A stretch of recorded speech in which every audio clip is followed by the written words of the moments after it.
મહેસાણા જિલ્લામાં વરસાદી માહોલ બાદ તમામ અંડરપાસમાં પાણી ભરાયા છે। બહુચરાજી શંખલપુર અંડરપાસમાં પાણી ભરાતા લોકોને હાલાકી ભોગવવાનો વારો આવ્યો।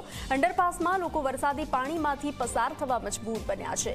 સામાન્ય વરસાદમાં જ તંત્રની પ્રી મોન્સૂનની કામગીરીની પોલ ખુલી છે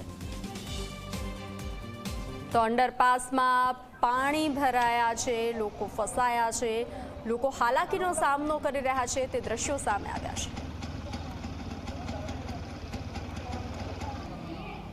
આ પાણીનો જલ્દી નિકાલ થાય અને ગમે ત્યારે પાણી ના ભરાય એવું જો રેલવે કમિટી અથવા કમિટીની અંદર જે રેલવેના કર્મચારીઓને જે આવે એ આટલું કરાવે તો બહુ સારું હોય, કારણ કે આગળના જે 20 ગામડા છે એના હાલ બ્લોક જ છે કે જેને આવવું હોય જવું હોય, સિવિલ છે, સ્કૂલો છે, પણ અહીં આવીને અટકી રહ્યા। મારે ખુદને મારી બેબલીનું લેવા જવું હોય રિઝલ્ટ તો હું અહીં પાણી આવીને ઊભો થઈ રહ્યો, શું કરવાનું।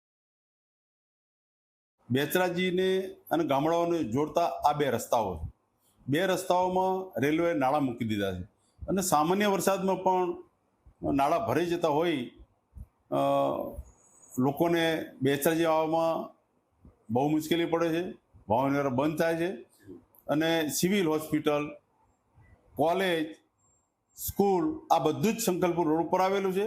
એટલે પબ્લિકને એટલી બધી હાલાકી પડી રહી છે કે વારંવાર મને રજૂઆત કરે અને મેં રજૂઆત સંકલનમાં પ્રશ્ન ઉઠાવ્યા છે, લેખિતમાં રજૂઆતો કરી છે।